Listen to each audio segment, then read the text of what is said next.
fight against yourself and you fight against your opponent. So I think anyone who's ever done sports, that's why I encourage my daughter, I encourage all of the young people to get involved in sports, not just because you're going to end up in the NBA. No, not because of that, but just because of the connections and the emotion and the values. So I think that's something that helped me out a lot in business right now. Thank you very much for the answer. Come on, come on. Before I move to you, Besim, I have to say a personal note. Besim is a very good basketball player. Who would be one-on-one? LeBron. Besim, you just mentioned that Croatia is a young state, but you come from an even younger state. How do you build, what are your insights from building brand of a country to sports from Kosovo? Well, Marko, since I haven't been in Zagreb in a while, first I want to use the opportunity to thank you very much for inviting me. Also, I'm very happy and proud to see so many faces in this room, like from Davor, the Secretary General of European Karate Federation, my ex-professors, Olympic medalists, Danira, of course, and I want to say something special about Danira actually. I think that the most important thing in career is actually to give opportunity. This is like in sport, and now if you're referring to basketball, then you will know that in many cases we lack playmakers. And we usually lack playmakers because we don't give them opportunities to make mistakes. Because we want immediately for them to make top results, and that is the main reason why we actually lack playmakers in basketball. I was given the opportunity by Danira when I was very young and I was still a student, and I want to especially thank you for everything you have done. And today I'm proud that I'm sitting here and I can talk in front of you. So if I can have a round of applause for our ex-Olympic.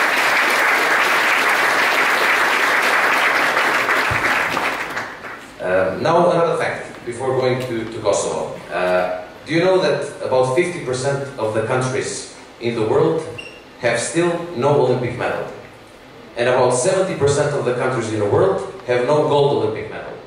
And only in this room you have 3 gold medals in rowing, you have a gold handball medal, you have a silver basketball medal, one of them left, the water polo medal if I'm not mistaken. You have an NBA player, so we are definitely talking about a sports brand country. And so a round of applause for our Olympians. The reason why I'm saying this is I want to refer for what Marko was asking. So right now I'm performing the role of a Secretary General in the Kosovo Olympic Committee. And I'm actually very proud that athletes really serve as role models. They can really inspire nation, they can really inspire young people. We became an IOC recognized organization in 2014. In 2016, we already won a gold Olympic medal. In 2020, we won 2 additional gold Olympic medals. And in 2024, we won again 2 medals. Which means, even though we are a very young country, a very young nation, the youngest nation, I think, in terms of the membership at the IOC, we already have 5 Olympic medals. Why is this important? The former minister, she mentioned very well. Sport, athletes really play the role of ambassadors. They can really help the promotion of the country. But at the same time, they indicate so many direct and indirect benefits of creating results and for the promotion of the country that actually some of them can be measured, some of them cannot be measured. What cannot be measured is exactly what Damjan said about having a beer in London and mentioning Luka Modric. You cannot measure this. This is unmeasurable but also invaluable in terms of how much it can bring to a country. What you can measure is how much you are giving to sport financially, as a minister, as a country, and how much is sport giving back to you. Now, usually you will measure this by you have spent so much money and you have brought so many medals. But very rarely you will actually do a precise indicator of how much PR value you have brought to your country. And I did that first thing when I came in Kosovo. So we engaged the company to do a PR examination, a PR value result performance for participation at the Olympic Games. We had certain limitations, and the limitations were that we cannot measure the broadcasting level because it's protected. We can only do it 4 years after. So we can only do written media without social media, only written media. So New York Times, Washington Post, Utah Daily List, whatever is posted, we can measure. In 3 weeks of measuring the impact of the PR of participating in Olympic Games for the Republic of Kosovo, it came out that we invested about €1 million to participate in Olympic Games, and we brought €16 million back in 3 weeks. And I'm talking only about written media.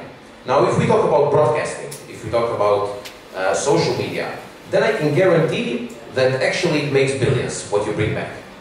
And if you take the proportion of how much country invests in sport, I think country can never invest enough in sport.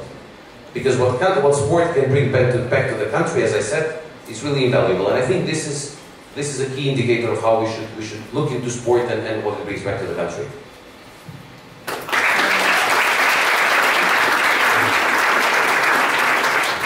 Before we go to our fourth panelist, I would like to first up front apologize to our British friends because we're going to just have a short movie now, but sport is sport. You know, some 20 days ago, all of Croatia was trembling because Martin here and his brother, everybody called them, they're old, they cannot get it again, so I kindly ask you just to put the video here. I think, for me personally, this is the best Arno in my life. Thank you. It's always fun to watch this. Thank you very much. Martin, now a simple question, just for the audience. They were behind for the 90% of the race. Even in the last 200 meters, they were far, far behind. What was going through your head while you were doing this? I think, I don't remember, to be honest. I think that now as you're talking, I was remember what Damjan said about the athletes and sport and the business, and I think this is the good example that you learn that you never give up.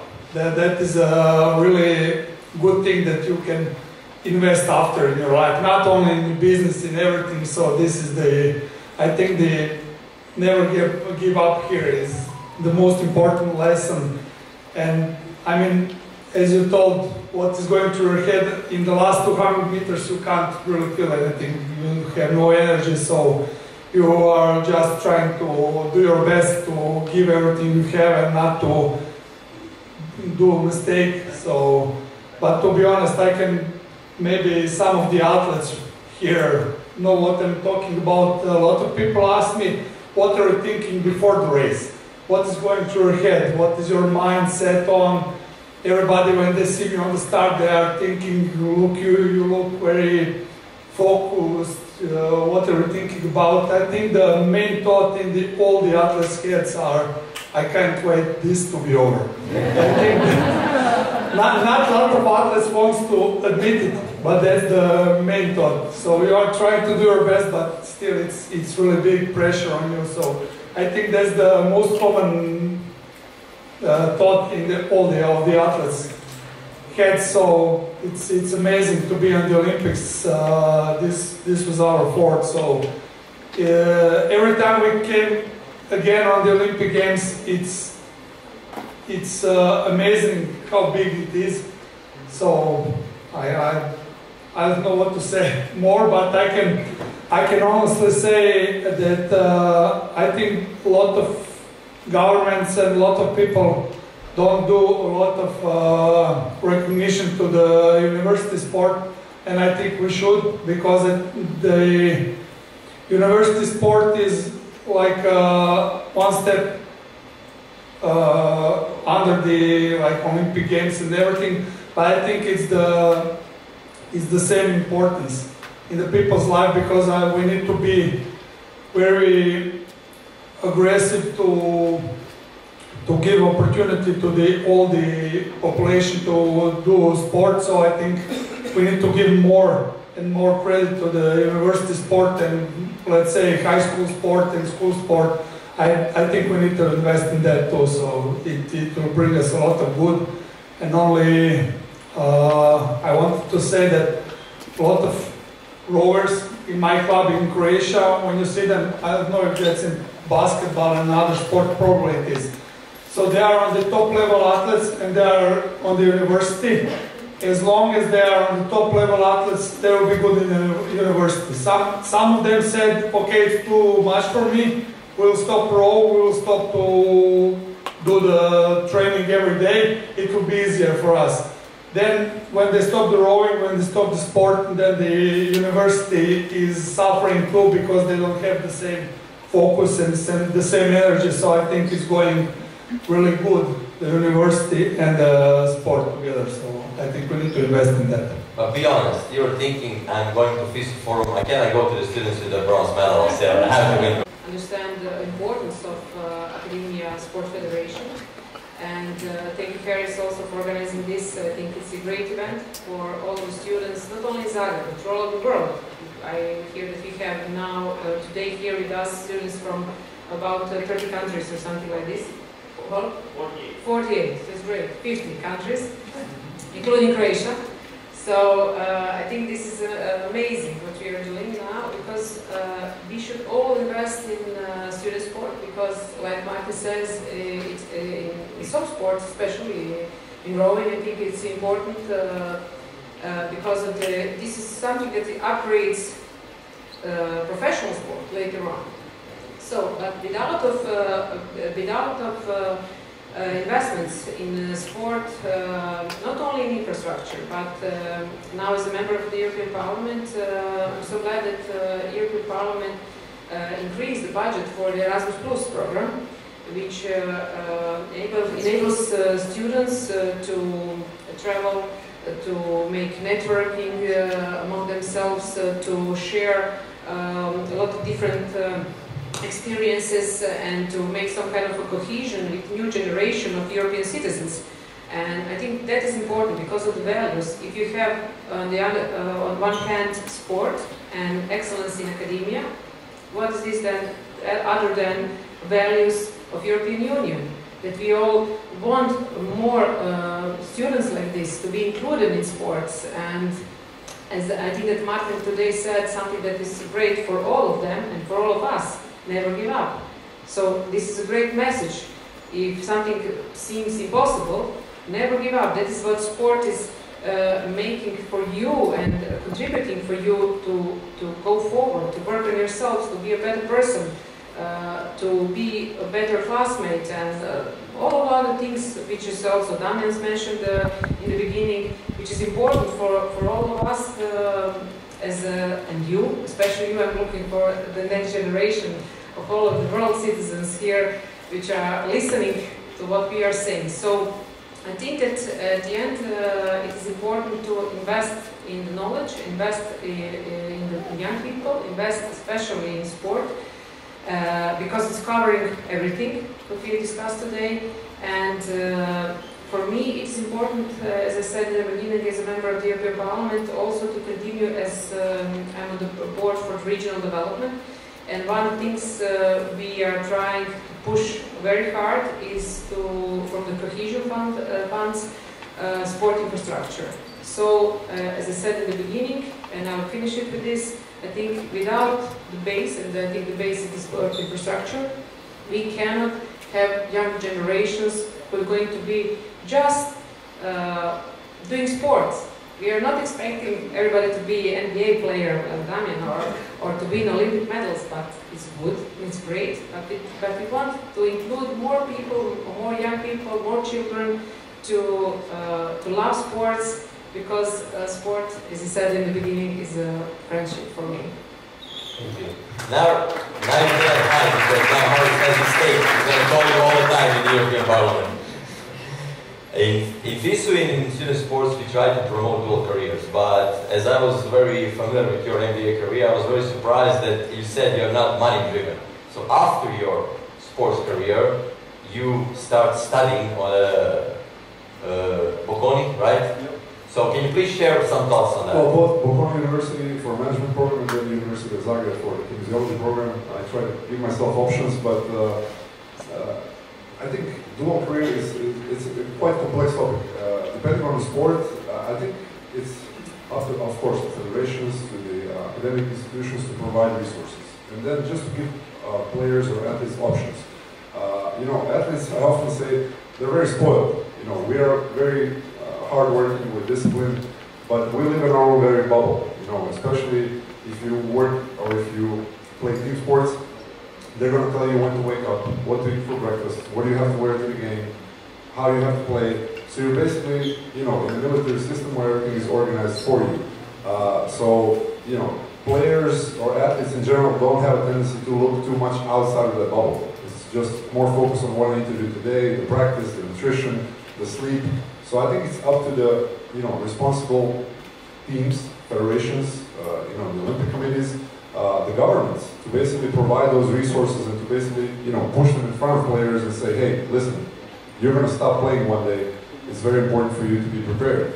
Of course, it's not the same if you play in Real Madrid and, earn hundreds of millions of dollars, or if you participate in an individual sport in a smaller country where you have to fight for resources, for sponsors, where everything is a bit more of a struggle. But I try to use every opportunity to encourage all the young players, all the young athletes to try to get educated in time. You can always find 1 hour in a day to invest in your knowledge, and then when that time comes, when you stop playing, you already have some sort of, base that you can build upon and say, okay, I invested this in myself, hopefully this is going to take me into the next phase of our lives. Because now, okay, athletes' lifespan expanded into the 40s, right? We have the Tom Brady's, the Luka Modric's that play all the way to late 30s, the 40s. But I would say still an average athlete, they stop playing sometime in their 30s. So you have to think those people, or us athletes, we're still very young and very able to contribute to society, very able to, construct businesses, very able to work for good companies.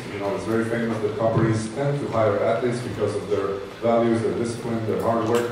So I think it's very important for everyone in the ecosystem to basically send that message to athletes and say, hey, there's life after your career.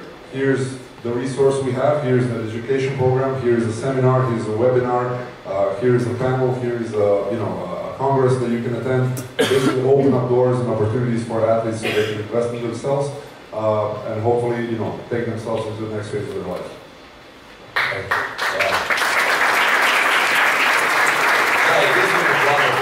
As Nikolina said, we don't just need great sportsmen. We need people to do sports. And as you said, it's never too late. Never give up. So after your NBA career, 2 studies, that's really kudos to you, really.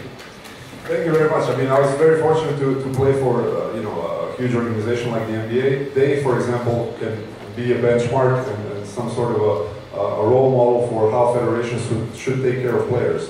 Because even though every sport is a multi-billion-dollar business, in the end, in the heart of it is the athlete, right? So if you invest in that athlete and you make money off of the athlete, I think you should also hold a big amount of responsibility for what happens with that person that is the athlete after he stops playing. So hopefully, there's many, of course, Croatian Olympic Committee has a fantastic dual career program that is led by our Snježana Pečić, our Olympian as well. So I think more and more federations are being conscious now that, something like that needs to happen and that we need to invest in athletes even after their careers. Thank you very much. Now, Mr. Aliti, Besim. Kosovo just got Mediterranean Games last year. And I will just have a short fact. Kosovo, when you hear Mediterranean, what do you think of? Think of the sea. Kosovo doesn't have sea. So please, can you share some thoughts on us? How did you get the Mediterranean Games? Well, as I said earlier, sport can bring direct and indirect benefits. Direct can usually be investment in the infrastructure. So we are basically planning to build the sea now. Now, back to the facts. So, tough process, I completely agree. Don't want to mention it, but Croatia went through a few times through the process of bidding for Mediterranean Games, and we know it was not easy because of many circumstances that happened in the Mediterranean family. It's definitely not an easy environment, taking into consideration that there are 3 continents involved in the Mediterranean basin. Definitely, Kosovo was searching as a country for an opportunity to host a multi-sport event. Why a multi-sport event? Because we could have bid for a lot of single sport events, but we wanted to use the opportunity to bid for the multi-sport event in order to use these benefits that actually the multi-sport event can bring. Now, I mentioned this direct and indirect. It is definitely multidimensional. Something is measurable and something is not measurable. What an event can bring to a country. Now, we are talking about these direct benefits. We definitely want to use this opportunity to build the infrastructure, to create better performance in the sport disciplines, to develop sports that we have no development, for example, rowing. But also create a legacy.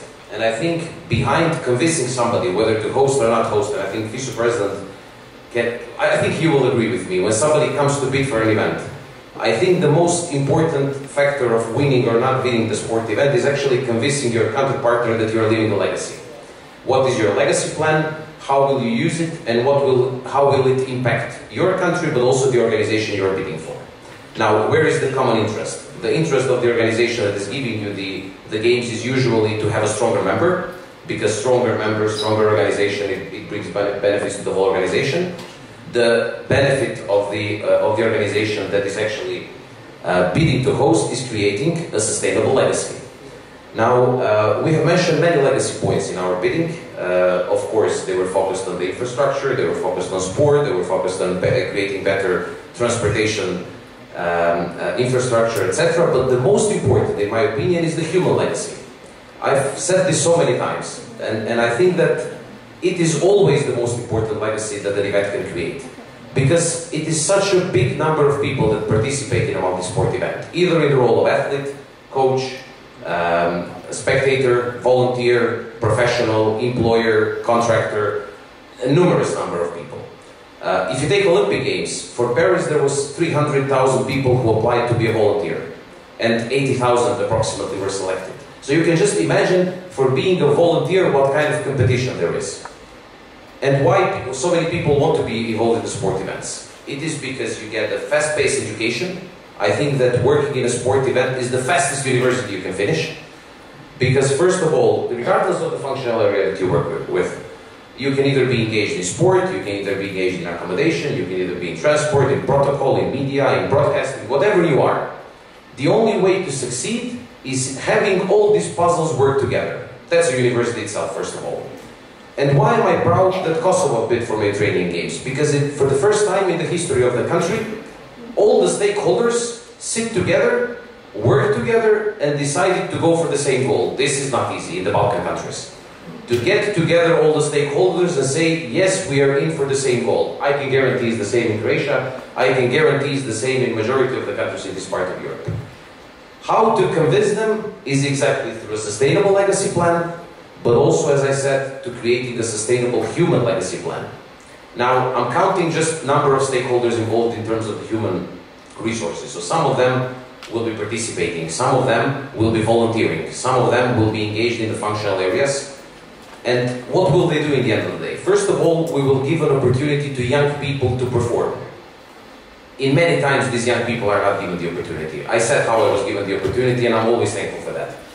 But not many people get the opportunity. And if they don't get an opportunity, they will not shine, because they will always be afraid and they will always achieve less. Now, if you give these young people an opportunity, and you create top professionals in each of the functional areas involved in the games, it means that after the games you will have top professionals in these areas, not just for sport, but for broadcasting, for medical, for media, for everything that is connected for a country to work. Actually, it's like ministries. Functional areas are basically ministries. You know, Ministry of Tourism is actually hospitality and protocol in the games. Ministry of Sport is actually sport and venue management. You know, so basically all these ministries and all the country will benefit from having a generation of future leaders. And I think FISU is about that. FISU is about today athletes, tomorrow's leaders, right?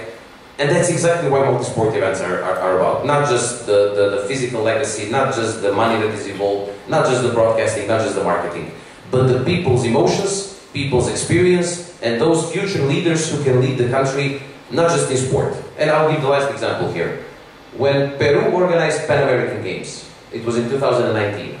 It was for the first time that Peru organized a major multi-sport event. It was the same for Baku in 2015, where I was involved for 2 years. They didn't have enough human legacy, so they brought experts. The British government was actually one of the partners for Pan American Games.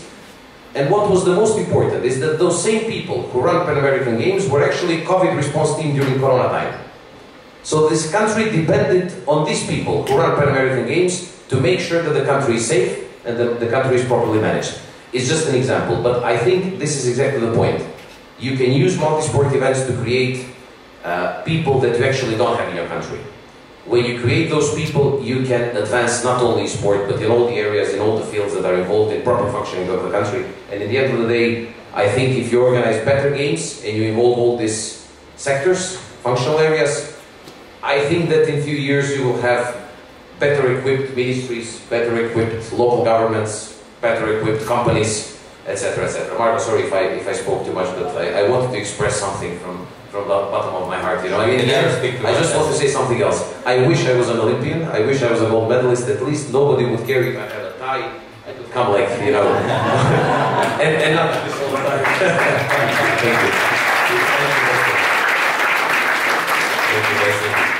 So, Yeah, no, it's nice to feel comfortable in your clothes, so thank you. It's best. in your spare time when you're not winning gold Olympic medals, you also managed to finish study here in University of Zagreb, and you have your own business brand here. So can you please just share some thoughts on how did your academic career and sports help you in your business? Yeah, thank you. Yeah, thank you. Definitely. When I was drawing, I think 4 or 5 years ago, I was studying on the University of Zagreb in the kinesiology department. We share a lot of values with them, of course, and every year we are going on the testing in the faculty of kinesiology, so we are very well connected in that faculty, so it was a natural thing for me. Now I'm trying to finish the sport management, so hopefully in few years I will achieve it, but now with my own business it's very tough with the Olympics and doing business. I have to admit I didn't do well in the school, but maybe in a few years I hope so. We're gonna cut this off in a time. Yeah, so I started my own brand with my wife. It was 2 years ago. We call it the Raw Spirit. It's a healthy snack brand. So we try to connect the sport and the health life and the healthy food, of course, going together. So we are trying to connect it good. We are trying to do the food for the majority of the people, not only for the athletes. So it's a healthy food. Everybody can.